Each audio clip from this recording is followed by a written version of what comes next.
दोस्तों, क्या होगा अगर दो अलग अलग कल्चर के कॉम्बिनेशन से एक नया कल्चर तैयार किया जाए। दोस्तों, क्या होगा अगर पोल्ट्री फार्मिंग यानी कि मुर्गी पालन के साथ साथ मछली पालन भी किया जाए। क्या ये कल्चरों का कॉम्बिनेशन आर्थिक रूप से फायदेमंद होगा? नमस्कार दोस्तों, मैं डॉक्टर केशव चंद्र राजहंस पुनः उपस्थित हूँ आपकी सेवा में एक बहुउपयोगी जानकारी के साथ।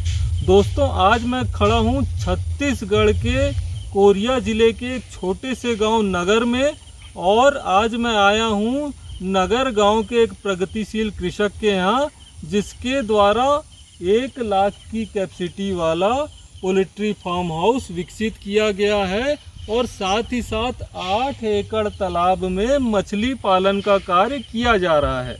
दोस्तों, हम अक्सर बतख पालन के साथ साथ मछली पालन की बात करते हैं, परंतु इस प्रगतिशील कृषक के द्वारा मुर्गी पालन के साथ साथ मछली पालन का कार्य किया जा रहा है।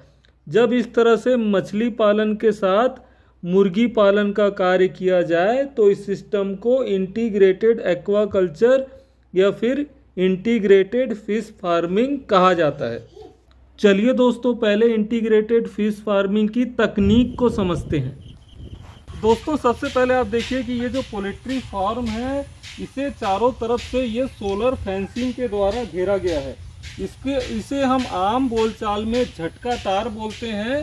इस सोलर फेंसिंग की खासियत ये है कि इसमें हर 1 सेकंड के अंतराल में 15 से 18 केवी वोल्ट की करंट पास होती है, यानी कि कोई भी हिंसक जानवर यदि इसे छुएगा तो उसे एक झटका महसूस होगा, और उस झटके के लगने के कारण इस सोलर फेंसिंग को कोई भी हिंसक जानवर पार करने की कोशिश नहीं करता है, जिसके कारण से पोल्ट्री के जो बर्ड्स हैं सुरक्षित रहते हैं। दोस्तों, पोल्ट्री हाउस की यदि मैं बात करूं तो आप देख सकते हैं पोल्ट्री हाउस को जालीदार केज की सहायता से बनाया गया है और इसे तालाब के किनारे पिलर की सहायता से बनाया गया है, जिससे गर्मी के दिनों में भी पोल्ट्री हाउस के अंदर ठंडक बनी रहती है।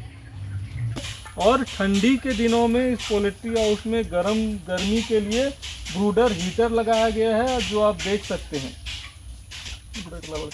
दोस्तों, पोल्ट्री बर्ड की यदि मैं बात करूं तो बॉयलर और लेयर दोनों ही तरह के पोल्ट्री बर्ड की फार्मिंग पोल्ट्री हाउस में की जा सकती है। आपकी जानकारी के लिए बता दूं, बॉयलर पोल्ट्री बर्ड का उत्पादन मीट पर्पज से किया जाता है, वहीं लेयर मुर्गी का पालन अंडे उत्पादन के पर्पज से किया जाता है। दोस्तों, पोल्ट्री हाउस में आप जब भी बॉयलर या लेयर डालें, आप इस चीज़ का विशेष ध्यान रखें कि प्रति पोल्ट्री बर्ड हमें 3 स्क्वायर फीट स्पेस की आवश्यकता होती है।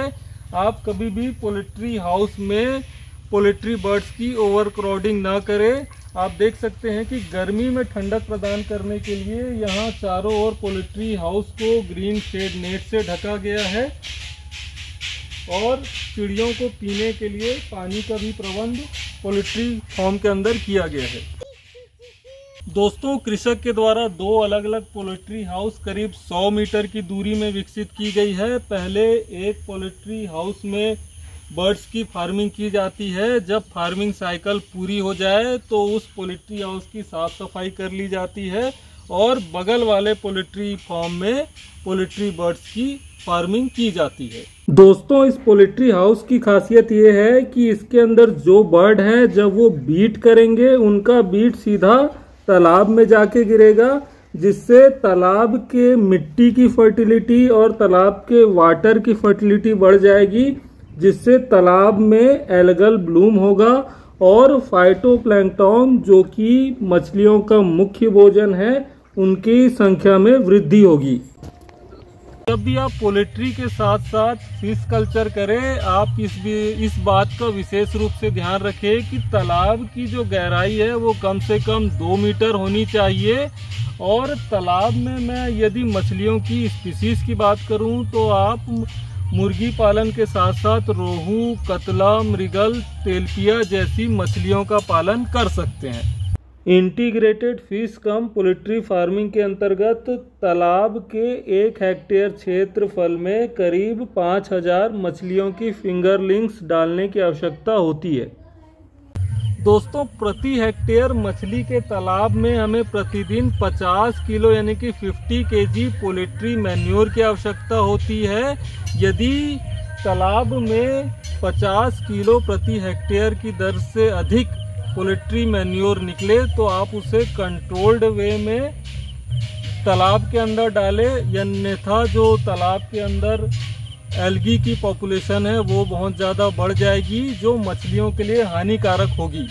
दोस्तों कृषक द्वारा बताया गया कि आसपास के बाजार में ताज़ा मछली की अच्छी डिमांड है। कृषक द्वारा प्रतिदिन 8 से 10 क्विंटल ताज़ी मछली का उत्पादन किया जा रहा है और साथ ही साथ 10 से 12 क्विंटल पोल्ट्री बर्ड्स प्रतिदिन आसपास के बाज़ारों में भेजा जा रहा है। तो इस तरह के इंटीग्रेटेड फार्मिंग सिस्टम को अपनाकर आप भी आर्थिक लाभ ले सकते हैं।